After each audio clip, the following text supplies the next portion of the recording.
जय हिंद दोस्तों, मैं अनुराग स्वागत करता हूँ आप सभी का अपने यूट्यूब चैनल एआर पब्लिकेशन में। कैसे हो भाई? कैसे चल रही है आप लोगों की पढ़ाई, बताइए भाई। उम्मीद करता हूँ एकदम बढ़िया और ज़बरदस्त तरीके से पढ़ रहे होंगे और जीवन का आनंद ले रहे होंगे। तो चलो भाई, हम लोग क्या कंप्लीट कर रहे हैं? तो हम लोग पढ़ रहे हैं रेलवे फाउंडेशन बैच, यानी कंप्लीट हम 75 क्लासेस में रेलवे फाउंडेशन बैच को ख़त्म करने वाले हैं। उसी के सिलसिले में आगे बढ़ चुके हैं और हम क्या करने वाले हैं, तो आज हम पढ़ेंगे भाई सब क्षेत्रमिति 3D, जिसको बोलते हैं मेंसुरेशन 3D। ऑलरेडी मैंने मेंसुरेशन 2D को 4 क्लासेस में कंप्लीट करा दिया है। जो भाई लोग नहीं देखे हैं, आराम से चैनल पे जाइए, चैनल के प्लेलिस्ट के सेक्शन में जाइएगा तो वहाँ पर एक प्लेलिस्ट आएगा railway foundation batch by Anurag sir करके। उसमें जाइएगा तो मैंने सारे टॉपिक वहाँ पे करा रखा है। हर एक टॉपिक मिल जाएगा जो जिसने मैंने पिछले चीज़ों को कंप्लीट करा दिया है, तो वहाँ पे जाके एक एक करके आप कंप्लीट कर लीजिएगा। आज हम शुरू कर रहे हैं भाई मेंसुरेशन 3D। इसकी भी 4 क्लासेस होगी और बहुत अच्छे से, बहुत प्यार तरीके से हम इसको कंप्लीट कर लेंगे। ठीक है, आज हम इसमें 2 चीज़ें कवर करने वाले हैं। पहला हम इसमें पढ़ेंगे क्यूब और दूसरा पढ़ेंगे क्यूबॉइड, यानी घन और घनाभ को हम खत्म करेंगे। ठीक है भाई, तो अगर आप चैनल पर नए हैं तो चैनल को सब्सक्राइब कर दीजिए, इस वीडियो को हर जगह पर शेयर कर दीजिए। आइए शुरू करते हैं, एक एक चीज़ को पढ़ेंगे। पहले आराम से इसके बेसिक थ्योरी को समझेंगे, उस पर जितने सारे पीवाईक्यू क्वेश्चन जो हमारे हाल फिलहाल जो रिसेंट ईयर में पूछे गए हैं उसको एक एक करके सॉल्व करेंगे। ठीक है, आ जाइए। तो सबसे पहले देखते हैं, तो हमें टाइप 1 में क्या पढ़ना है? तो टाइप 1 में पढ़ना है घन यानी क्यूब। अब क्यूब होता क्या है, आइए इसके बारे में जानते हैं और अच्छे से चीज़ों को समझते हैं। आज ये मैं बहुत अच्छे से समझाऊंगा आप लोगों को, बस पेशेंस से चीज़ों को समझिएगा। एक बार अगर कॉन्सेप्ट को समझ लेते हैं तो बहुत प्यार तरीके से हर एक चीज़ आप बना लोगे। ठीक है, यहाँ पे आ गया। अब देखो, सबसे पहले मैं यहाँ पे क्यूब बना के दिखाता हूँ कि पहले मान लो ये क्यूब मैं बनाता हूँ। हमारे पास ये हो गया और इसी का एक डुप्लीकेट लेके मैं क्यूब बनाता हूँ। ठीक है, आराम से, चित्र पर नहीं जाना है, बस फीलिंग को समझना है कि हाँ कैसे कैसे चीज़ें हुए। समझिएगा, मैं दिखाता हूँ। ये हमारे पास एक डंडी हो गई, फिर यहाँ से एक डंडी हो जाएगी और एक ये हो गई और एक हो जाएगी। अब क्यूब होता क्या है? क्यूब का मतलब ये होता है जिसके हर एक साइड, जिसका ऊंचाई भी बराबर होता है, आधार भी बराबर होता है, सारे साइड आपस में बराबर होते हैं। ठीक है, जैसे हमने स्क्वायर में पढ़ा था कि हर एक चारों साइड उसके आपस में बराबर होते हैं, इसके भी सारे फलक आपस में बराबर होते हैं, सारे साइड आपस में बराबर होते हैं। जब मैंने मान लो कि इसका साइड को मैं ए मानता हूँ, ये हमारा साइड क्या है? ए है। तो जब ए है तो सारे ए हो जाएंगे, जितने सारे साइड हैं इसमें ए हो जाएंगे, ये सब ए हो जाएंगे, साइड ए है। मैं बस कुछ जगह पे लिख देता हूँ ताकि आपको समझ में आएगा। अब इसके प्रॉपर्टीज को जानते हैं कि इसमें होता क्या है। जैसे मैं आपको दिखाऊं, तो ये तो हमारे पास क्यूब इसको नहीं बोल सकते हैं। जैसे ये हमारे पास हो गया, देखो ये हमारे पास क्या है, देखो इसमें 6 फलक होंगे। सबसे पहले देखिए, ये एक फ्रंट से, 2, 3, 4, 5, 6, यानी से में क्या है भाई? क्यूबॉइड है। क्यूब है, जैसे घन है। घन है, आपको दिख रहा है सारे, इसमें क्या 6 फलक है ऑलरेडी, इसमें सारे 6 फलक। इसमें भी आपको दिख रहा होगा, देखो एक यहाँ पे फ्रंट का दिख रहा होगा, एक साइड का 2 गो, एक पीछे 3 गो, एक ऊपर 4 गो, एक पीछे होता है 5 गो और एक नीचे होता है 6 गो, यानी इसके सारे 6 फलक हो गए। ठीक है भाई, अगर इसमें टोटल ये पूछेंगे कि इसका पेरीमीटर क्या होता है, तो पेरीमीटर में देखना कि 4 फलक ये हो गए, 1, 2, 3, 4 फलक। जैसे आप मान लो आप रूम में हो, रूम भी एक क्यूब के आकार में है, जैसे मान लीजिए क्यूब के आकार में है, तो रूम में क्या होता है, उसके आधार के 4 फलक हो गए। ठीक है, और 4 हो गए ऊपर का और हाइट के 4, यानी टोटल कितने हो गए? 12 फलक होते हैं, जिसको पेरीमीटर बोलते हैं उसको। अब इसके एक एक चीज को मैं समझते हैं और एक एक चीज को लिखते हैं, जिसमें सबसे पहले ये पूछते हैं कि इसका साइड क्या होता है। तो साइड हमने ए मान लिया है कि साइड ए हो गया। अब इसमें ये पूछेगा कि इसका वॉल्यूम क्या होता है, यानी आयतन क्या होता है। अगर वॉल्यूम की बात करें यानी आयतन की बात करें, तो आयतन क्या होता है? तो ये सारे लोगों को मालूम है कि आयतन इसका क्या होता है भाई? एक क्यू होता है। आयतन क्या होता है? एक क्यू होता है। क्योंकि हमें मालूम है कि अगर मान लो ये भी साइड इसका ए है, मान लो ये भी साइड है, तो हम शुरू से पढ़ते हैं कि किसी भी, अगर मान लो कोई जिसका क्या ऊपर की साइड और नीचे की साइड अगर बराबर होता है, तो उसका अगर हम आयतन लिखते हैं तो क्या होता है? आधार इंटू में ऊंचाई हो जाता है। ठीक है, तो इसका आधार ये बराबर, तो ए स्क्वायर हो जाएगा और हाइट ए, तो ए स्क्वायर इंटू में ए करेंगे तो एक क्यू आ जाएगा। ठीक है, ये बेसिक चीज़ है। अगर मैं यही इसकी बात करूं तो इसकी चीज़ें और क्या होता है, जैसे मैं इसको विकर्ण की बात करूं, तो आप पढ़ते हो विकर्ण, जिसको हम डायमीटर बोलते हैं। तो विकर्ण क्या होता है? तो √3 है। अब वो लोग भैया होता कैसे, एक बार मेरे को बता दो। तो मैं एक एक चीज़ को बहुत प्यार से आपको एक्सप्लेन करके चलता हूँ। देखो, अगर मान लो, सबसे पहले अगर मान लो इसमें क्या है, अगर कहीं ना कहीं देखो तो ये वाला मैं चित्र आपको दिखा के दिखाता हूँ, आराम से हाईलाइट करके दिखाता हूँ। ये वाली चित्र देखिए, कहीं ना कहीं जब ये वाला चित्र देखिएगा ना, ये वाला, तो कहीं ना कहीं अपने आप का एक चीज़ है, ऐसा देखोगे तो ये बनेगा अपने आप ये। तो क्या है भाई? ये स्क्वायर बन जाएगा हमारा। जब स्क्वायर बन जाएगा तो आपको मालूम है कि कभी भी अगर स्क्वायर बनता है तो स्क्वायर का डायमीटर क्या होता है? हम शुरू से पढ़ते हैं कि स्क्वायर का डायमीटर होता है भाई, अगर ये हमारा क्या है? ए है, और यहाँ से देखते हैं अगर मैं डायमीटर लेता हूँ इसका, तो ये हमारा √2a हो जाता है। ठीक है भाई। बट हमें तो इसका हाइट इसका ये निकालना है, क्योंकि इसका डायमीटर निकालना है। किसका डायमीटर? तो भाई क्यूब का डायमीटर, तो ये वाला इसका डायमीटर निकाल दो। तो ये हमारे पास √2a हो जाएगा, और ये हमारे पास a है, तो देखो √2a का स्क्वायर प्लस a का स्क्वायर, तो कहने कि ये बोलोगे भैया कि √2 का स्क्वायर प्लस a का स्क्वायर, और इसके रूट लगा दो सारे, तो ये हो जाएगा 3a स्क्वायर। तो 3a स्क्वायर में से क्या होगा भाई? तो उसमें से 3 देखो ये हो जाए 3a स्क्वायर, तो इसमें से a खत्म हो जाएगा, तो बाहर निकालोगे तो √3 और a आएगा, जो हम यहाँ पर डायरेक्ट बोल दिए, तो √3a हो जाएगा। तो डायरेक्ट आपको ये मालूम होना चाहिए। तो ये चीज़ों को मैं मिटा देता हूँ ताकि आपको चीज़ें क्लियर वे में समझ में आ पाए। ठीक है भाई। तो इसका विकर्ण क्या होता है? √3 है। अब इसमें देखो, अगर हमसे एग्जामिनर ये पूछ देता है कि इसमें को जो है ना टोटल सरफेस एरिया क्या होता है, यानी जिसको बोलते हैं कुल पृष्ठीय क्षेत्रफल, टोटल सरफेस एरिया, कितना सरफेस आपको दिख रहा है? तो देखोगे भैया, एक दो 1 2 3 4 5 6, यानी टोटल 6 है, 6 साइड है इसमें बोल सकते हो कि जिसमें अगर टोटल सरफेस एरिया के बाद बोले, जिसको हम कुल पृष्ठीय क्षेत्रफल बोलते हैं, अगर उसको निकालना हो तो हम सीधी से बोल सकते हैं 6a स्क्वायर। अब एक और इसमें चीज होता है कि 4 वाल, यानी 4, जिस मान लो कि हमें ये बोले कि ऊपर नीचे को छोड़ दो, सिर्फ 4 जो दीवार है ना उसका पृष्ठीय क्षेत्रफल बता दो, यानी जिसको हम लोग बोलते हैं लेटरल सरफेस एरिया। यानी क्या बोलते हैं भाई साहब? Lateral surface area. ये बताओ, अब हम लेटरल सरफेस एरिया निकालेंगे, LSA, जिसको हम हिंदी में शुरू से बचपन से पढ़ते आ रहे हैं कि वक्र पृष्ठीय क्षेत्रफल होता है, उसको क्या होता है? ये 4a स्क्वायर होता है। तो ये सारी चीज़ें हैं जो मतलब इसकी बेसिक चीज़ है, जो हर एक बच्चे को मालूम है, क्योंकि बचपन से ये चीज़ें हम पढ़ते आ रहे हैं। और अगर आपको नहीं मालूम है तो फिर भी देख लीजिए, मैंने एक एक चीज़ को बता दिया है कि कौन चीज़ें कहाँ से आता है और कैसे होता है। ठीक है, इतना चीज़ें आपको मालूम है तो बहुत आसान से जितने भी इसमें क्वेश्चन पूछे हैं, बहुत प्यार से आप बना लोगे, क्योंकि इसमें कुछ होता नहीं है, बहुत प्यारा सा चीज़ है, बहुत आसान से इसमें आप कर सकते हैं। ठीक है भाई। अब इस पे आइए, जितने भी सारे हमारे PYQ क्वेश्चन पूछे हैं उसको एक एक करके सॉल्व करेंगे, और जहां थोड़ा लगेगा कि हाँ हमें यहाँ पे थ्योरी की एक्सप्लेनेशन की जरूरत है, तो वहां पे भी हम एक्सप्लेन करते हुए चलेंगे। ठीक है भाई, आ जाओ। अगर मैं क्वेश्चन नंबर, ये सारी चीज़ है जो ऑलरेडी लिखा हुआ है, आराम से देख लीजिएगा, मैंने बहुत अच्छे से एक्सप्लेन कर रखा है। आ जाओ। इसमें देखो देखो, सबसे पहले इसमें होता है ना क्यूब में, हम स्क्वायर पढ़ते थे, तो स्क्वायर में दो चीज़ पढ़ते थे। एक होता था क्या उसमें, तो हम सिर्फ मान लो कि ऐसे स्क्वायर के हिसाब से अगर ऐसे समझोगे, तो मान लो कि हम एक लेंथ और एक ब्रेथ ले लिए। लेकिन जब भी अगर 3D को इसे पढ़ते हैं, 2D में पढ़ते हैं, तो लेंथ और ब्रेथ होता है, जिसको हम बोलते हैं लंबाई और चौड़ाई। लेकिन जैसे हम 3D में जाते हैं तो वो चीज़ें क्या हो जाती है भाई? तो लेंथ इंटू ब्रेथ के साथ साथ हाइट भी ऐड हो जाती है। समझ रहे हो? तो 3D में क्या होती है, 3 चीज़ों को देखते हैं, क्योंकि देखो इसमें क्या है, अगर मान लो कि हम सिर्फ इसकी एक पार्ट की बात करें, सिर्फ ये वाली पार्ट की बात, तो ऊपर वाला, तो इसमें क्या होगा, एक हमारा लेंथ होगा, एक हमारा ब्रेथ होगा। लेकिन अगर इसको क्यूब के बारे में बात करें, तो ये हमारा क्या हो जाएगा भाई? लेंथ हो गया। उसके बाद से इसका मान लो कि हमारा लेंथ, ये ब्रेथ, और इसका ये हाइट, यानी इसमें 3 चीज़ें, एक चीज़ ऐड ऑन हो जाती है, जिसको हम बोलते हैं हाइट। ठीक है भाई, आ जाओ क्वेश्चन देखते हैं, और क्वेश्चन से चीज़ों को समझते हैं, बहुत प्यार से समझ लोगे, ज़्यादा कुछ इसमें है नहीं। आ जाओ। कह रहा है कि किसी घन का सबसे लंबा विकर्ण 15 सेंटीमीटर है, तो घन का कुल पृष्ठीय क्षेत्रफल बताना है, यानी कि टोटल सरफेस एरिया बताना है। तो सबसे पहले ये बताओ कि घन का क्या होता है भाई? घन का बोलोगे कि विकर्ण क्या होता है, तो मैंने अभी बताया कि √3a, √3a का मान ऑलरेडी दे दिया है 15, तो यहाँ से पहले a का मान निकालेंगे। a का मान निकालेंगे तो ये 15 वैसे ही रहेगा सेम, जैसे यहाँ पे ये 15 हो जाएगा, और नीचे आ जाएगा √3। कभी भी नीचे √3 होता है ना, इसको हम क्या करते हैं, हटाते हैं, एक नॉर्मल वैल्यू लेके आते हैं। तो हम क्या करते हैं, ऊपर नीचे √3 से गुणा कर देते हैं। जब ऊपर नीचे √3 से गुणा करोगे तो ऊपर हो जाएगा 15 √3, और नीचे √3 इंटू √3 करोगे तो हमें मालूम है कि क्या हो जाएगा, 3 हो जाएगा। 3 से काट दोगे तो यहाँ पे जो a का मान आ जाएगा 5 √3, यहाँ पे a का मान आ गया।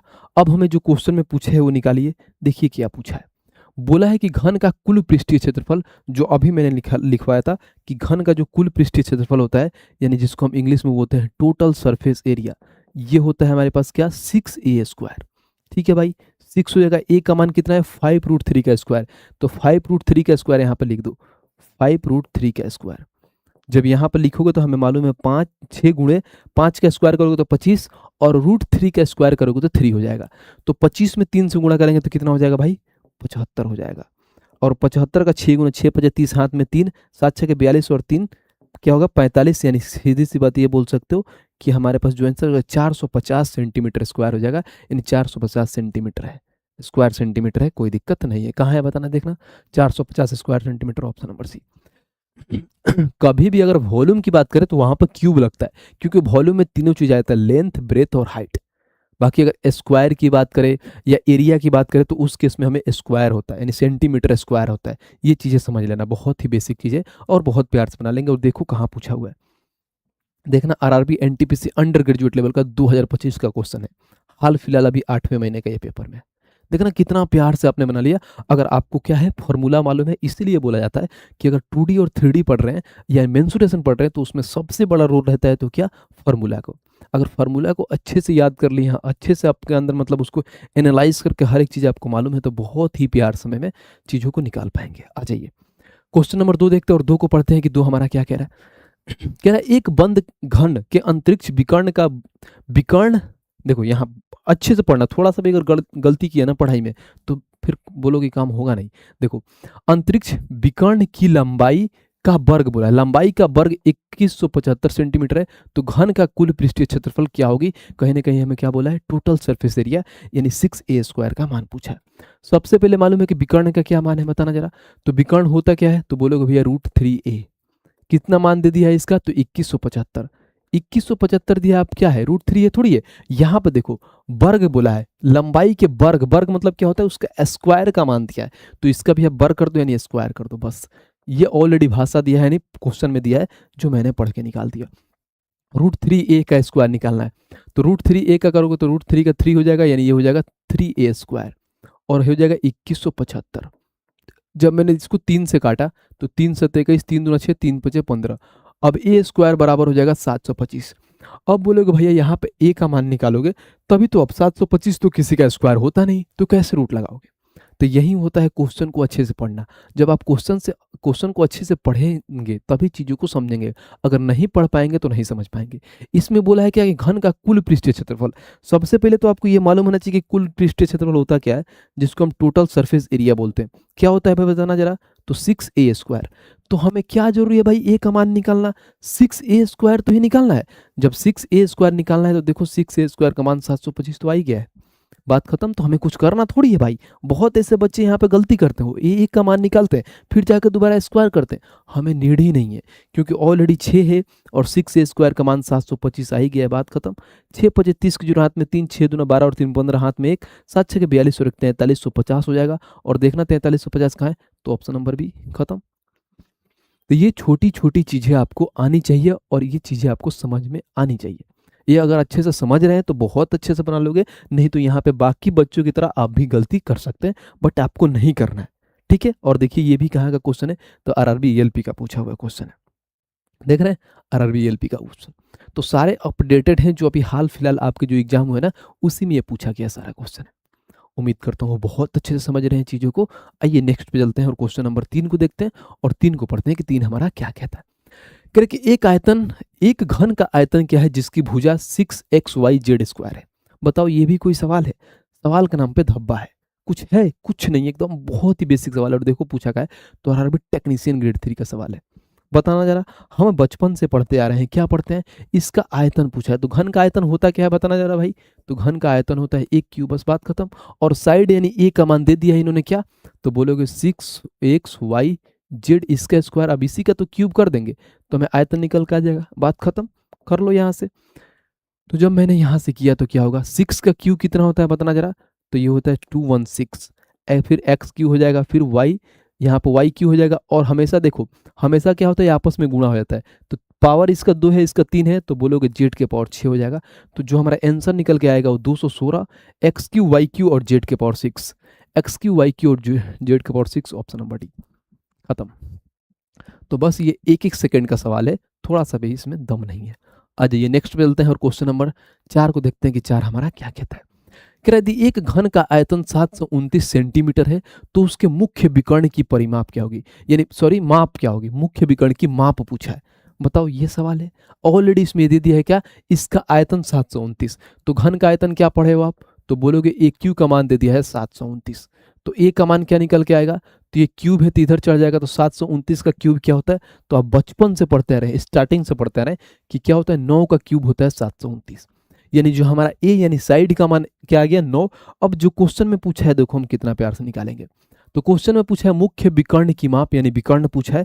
तो विकर्ण क्या होता है भाई बताना जरा, तो बोलोगे भैया विकर्ण तो अभी आपने बताया है कि विकर्ण होता है √3a। √3a, तो कुछ नहीं करेंगे, a की जगह पर 9 रख देंगे, तो 9√3 हमारा आंसर आ जाएगा। और आंसर कहाँ है देखना जरा, तो ऑप्शन नंबर डी, खत्म। ये सवाल पूछता है आपके एग्जामिनर।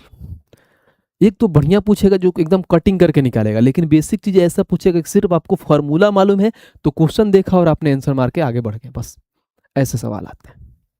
ठीक है, आइए नेक्स्ट चलते हैं और क्वेश्चन नंबर 5 को देखते हैं कि 5 हमारा क्या कहता है।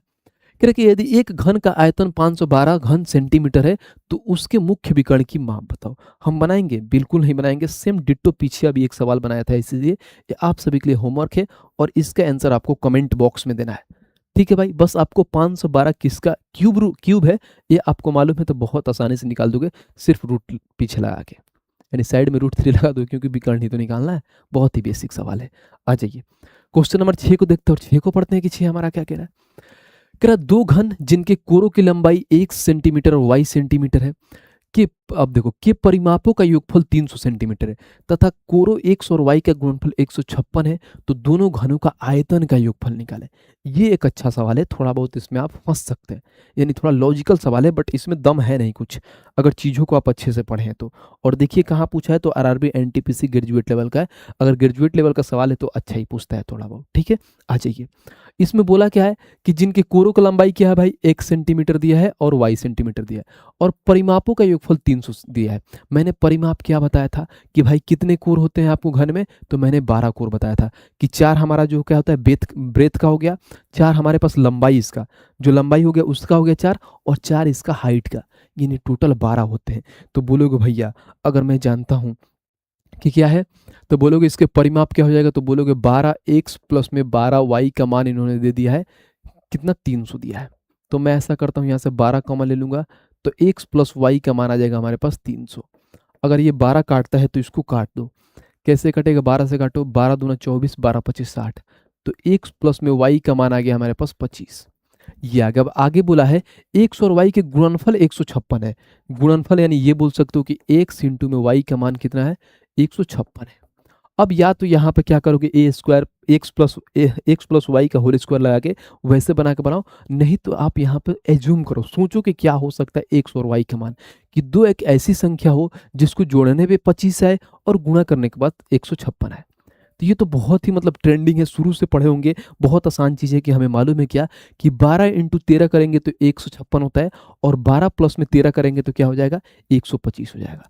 आप इंटरचेंज कर सकते हैं, 13 12 भी क्या होता है, 25 होता है, और 13 इंटू 12 करेंगे तो 156 होता है। तो यहाँ पर हम ये बोल सकते हैं कि x का मान अगर मान लो मैं 13 लेता हूँ और y का मान मैं 12 लेता हूँ, ये हमारा पास आ गया, यानी कहीं ना कहीं साइड का मान आ गया कि x का मान 13, y का मान 12 आ गया।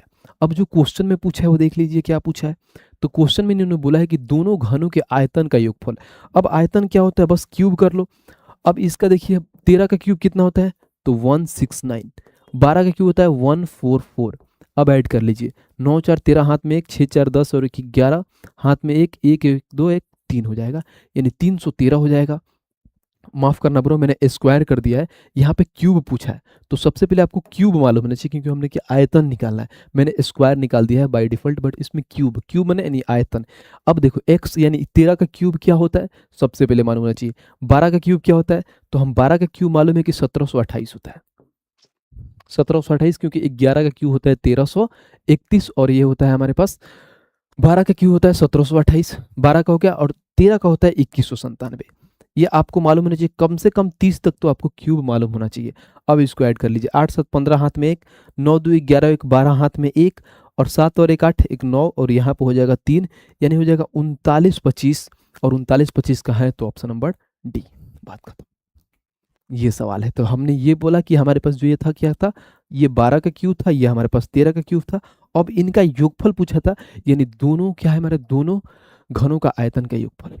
अच्छा था, बढ़िया क्वेश्चन था, अगर चीज़ें आपको मालूम थी तो प्यार से बना लेते, अगर नहीं मालूम थी तो फिर आप इसमें फंस सकते थे। ठीक है, आइए नेक्स्ट चलते हैं। अगर चीज़ें आपको समझ में आ रही है, बहुत अच्छे से आपको लग रहा है कि भैया आपके लिए बहुत मेहनत कर रहा है, तो वीडियो को हर जगह पर शेयर करिए और चैनल को सब्सक्राइब करते रहिए। ठीक है, आ जाइए क्वेश्चन नंबर 7 को देखते हैं और 7 पढ़ते हैं कि 7 हमारा क्या कह रहा है। कह रहा है, यदि किसी घन की प्रत्येक भुजा की लंबाई 2 गुनी कर दी जाए तो आयतन मूल आयतन का कितना होगा। ये बहुत ही बेसिक, बहुत ही लल्लू सवाल है। बस देखो यहाँ पर क्या बोला है कि घन की प्रत्येक भुजा की लंबाई दोगुना कर देता हूँ। मान लो मैंने घन, ये हमारे पास क्या है, भुजा, जिसको हम बोलते हैं साइड। अब साइड क्या होता है, एक से अपने आप का क्या दो गुना करते हैं, तो क्या बोला है, तो मूल आयतन कितना गुना हो जाएगा। अब इसका आयतन क्या होता है, तो हम बचपन से पढ़ते हैं कि आयतन एक क्यू होता है। तो 1 का क्यू करोगे तो 1 होता है, 2 का क्यू करोगे तो 8 होता है। तो देखना जरा आयतन कितना गुना हो रहा है, पहले 1 था अब 8 हो गया है, तो बोलोगे अपने आप का 8 गुना हो जाता है। यानी कभी ना कहीं ये बोल सकते हो कि जब साइड 1 से 2 गुना होता है तो आयतन उसका 2 का क्यूब यानी 8 गुना हो जाएगा। और 8 गुना का है तो ऑप्शन नंबर सी, खत्म। नहीं, ये सवाल था और देखो एनटीपीसी का ये सवाल पूछा हुआ है, तो इसमें कलम उठाने की जरूरत नहीं। अगर कलम उठा रहे हैं तो समझिए आप पाप कर रहे हैं इस क्वेश्चन में, क्योंकि कलम उठाने की जरूरत ही नहीं है कि 2 गुना हो रहा है तो आयतन अपने आप का भाई 8 गुना हो जाएगा। आइए क्वेश्चन नंबर 8 देखते हैं और 8 को पढ़ते हैं, क्या कह रहा है। कह रहा है दो घनों का आयतन 729 और 1331 है, उनके कुल पृष्ठीय क्षेत्रफल का अनुपात बताना है। हमें ऑलरेडी दिया है आयतन, यानी मान लीजिए ये क्यू का मान हमें दिया है, कितना दिया है देखने जरा, तो 729 और यहाँ पर दिया है 1331। तो सबसे पहले ये दे दिया है तो पहले साइड पे आते हैं। तो ए क्यू से जब साइड यानी ए पे आएंगे तो क्यूब रूट, यहाँ पे क्यूब रूट लग जाएगा। तो 729 किसका है, 9 का, और 1331 क्या है, 11 का। जब ये है तो हमें क्या बोला है, तो उनके पृष्ठीय क्षेत्रफल बताना है, यानी पृष्ठीय क्षेत्रफल। पृष्ठीय क्षेत्रफल क्या होता है, कुल पृष्ठीय क्षेत्रफल। तो बोलोगे भैया टोटल सरफेस एरिया ये होता है 6a² यानी 9 का स्क्वायर, और इंटू में क्या हो जाएगा 6, ये हो जाएगा यहाँ पर हो जाएगा हमारे पास, फिर 6 इंटू में a² यानी 11 का स्क्वायर। तो आपको मालूम है क्या कि 6 से खत्म हो जाएगा, तो इसीलिए हम डायरेक्ट लिखते हैं। कभी भी अगर रेशियो के केस में है ना, तो हमेशा ध्यान रखना, अगर साइड है, अगर साइड से हमें कहाँ जाना है, तो टोटल सरफेस एरिया या लेटरल सरफेस एरिया, तो सिर्फ हम साइड का स्क्वायर कर देते हैं। अगर रेशियो में बात करें, अगर साइड दिया है, अगर हम वॉल्यूम में नहीं आयतन निकालते हैं, तो हमें रेशियो का क्या करते हैं, क्यूब कर देते हैं। ऐसा उल्टा भी हो सकता है कि अगर मान लीजिए हम वॉल्यूम में है, हमें साइड में आना है, तो क्यूब रूट लगा देते हैं।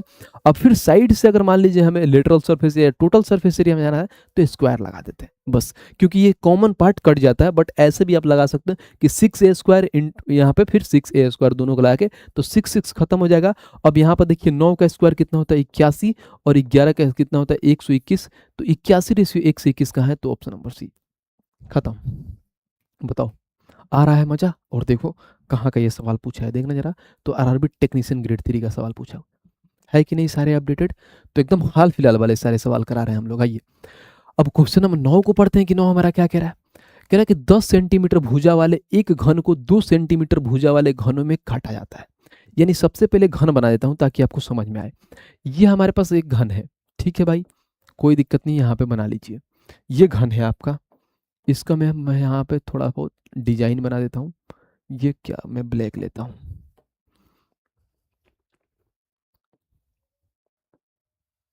ठीक है, ये हमारे पास घन है। मान लीजिए इसका जो साइड दिया है हमारे पास 10 सेंटीमीटर दिया है। अब एक और घन बनाओ जो हमारे क्या है 2 सेंटीमीटर वाले हैं। ठीक है, इसके क्या कर रहे हैं, 2 सेंटीमीटर भुजा वाले हैं। ठीक है, ये एक हो गए।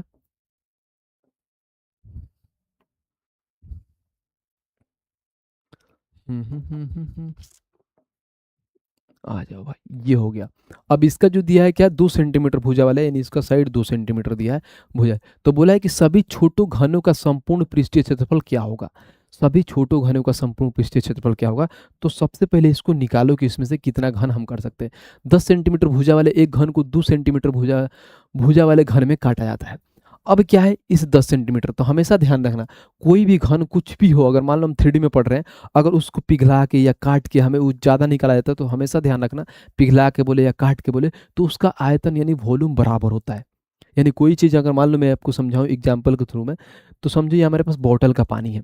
अब ऐसा बोलोगे जो पानी है ना, इस पानी को मैं निकाल के मैं ग्लास में डाल दूंगा, एक बड़ा सा ग्लास है उसमें डाल दूंगा, तो जितना इसका आयतन होगा, जितना इसमें पानी ऐड होगा, उतना ही पानी उसका होगा ग्लास में जाएगा। यानी कहीं ना कहीं इसका वॉल्यूम इसका आयतन बराबर होता है।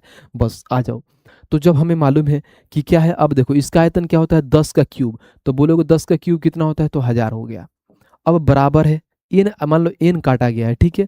अब इसका क्या होगा, एक क्यूब यानी 2 का क्यूब कितना करोगे, तो कहने कि हमारे पास अगर मालूम है 2 का क्यूब, 2 का क्यूब होता है हमारे पास 8। ठीक है, अब देखते हैं कितना एन का मान आता है। कितना हम मान लीजिए 10 सेंटीमीटर बड़ा वाला घन में से 2 सेंटीमीटर का कितना घन काट सकते हैं, यानी घनों का संख्या निकल के आ जाएगा।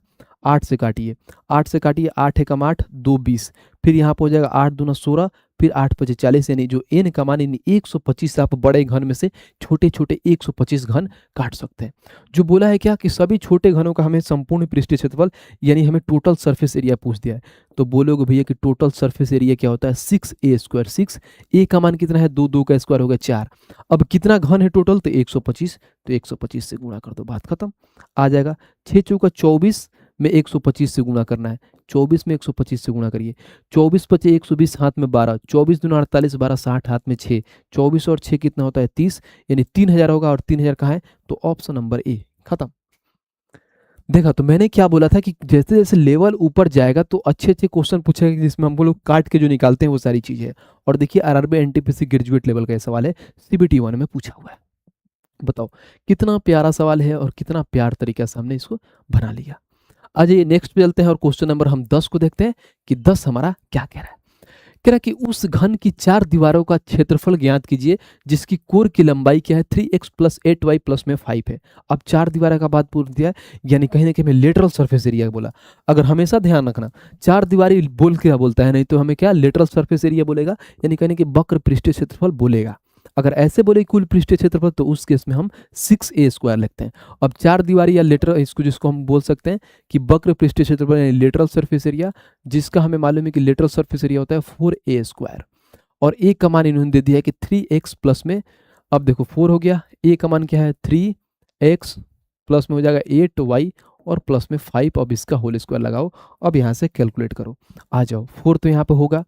अब 3x² हो जाएगा 9x² प्लस में 8 हटाई 64y², यहाँ पर हो जाएगा 64y² प्लस में 25।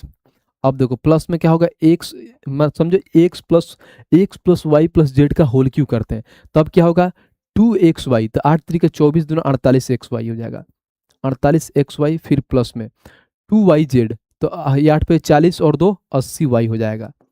फिर प्लस में मान लो 2zx, तो zx 5 3 15, 15 में 2 गुना करेंगे तो 30x हो जाएगा। बस अब सारे ऐड कर लेते हैं। जब मैंने ऐड किया तो यहाँ पे तो पहले आ जाएगा कितना, पहले 4 4 से सब में गुणा कर लो, ऐसे भी कर सकते हैं क्या, आ जाओ गुणा करते हैं 4 4 में सबसे। जब हम 4 4 में गुणा करेंगे तो यहाँ पे बचेगा 5 के स्क्वायर 25, ठीक है। आ जाओ 4 से गुणा करो तो ये हो जाएगा 9 चौका 36x², फिर प्लस में 64 का 4 गुना हो गया हमारे पास 4 चौका 16 हाथ में, 1 6 चौका 24 1 25 256y² प्लस में 25 का 4 गुना 100 होता है, 48 का 4 गुना 8 चौका 32 के 2 हाथ में कितना 3, 4 चौका 16 और 3 192 100y, फिर प्लस में 8 चौका 32 320y और प्लस में हो जाएगा 3 चौका 12 यानी 120 x हो गया।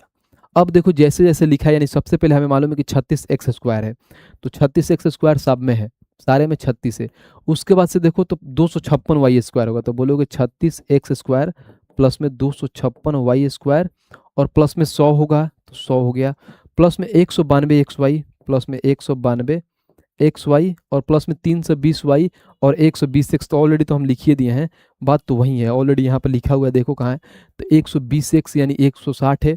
यहाँ पर तो हमें मालूम है कि कितना दिया है 124 दिया, तो ये भी खत्म हो गया। अब देखो 192 के बाद से होगा 320y, यहाँ पे 160 है, तो एक ही ऑप्शन है, ऑप्शन नंबर सी, खत्म। तो ये अच्छा एक सवाल था, बस ये है कि हमें क्या हुआ था फॉर्मूला, तो यहाँ पे एक फॉर्मूला लगता है। अब वो फॉर्मूला मैं लिख देता हूँ यहाँ पे बहुत अच्छे से कि आपको याद रहेगा। और फॉर्मूला है क्या, तो देखो x plus Y plus Z का स्क्वायर, ये फॉर्मूला होता है x² प्लस y² प्लस में z², फिर प्लस में हो जाएगा 2xy प्लस में 2yz प्लस में 2zx, ये फॉर्मूला है। बस इसी फार्मूला पे ये बन गया है और बहुत प्यार से हमने निकाल दिया है। और देखो आरआरबी एनटीपीसी कहाँ पूछा हुआ है, आरआरबी एनटीपीसी ग्रेजुएट लेवल का ये सवाल है। उम्मीद करता हूँ बहुत अच्छे इस चीज़ों को समझ रहे हैं, मज़ा आ रहा है। मज़ा आ रहा है तो वीडियो को लाइक और चैनल को सब्सक्राइब करते रहिए। आ जाइए भाई, आइए आगे चलते हैं और यहाँ से शुरू होता है टाइप नंबर 2।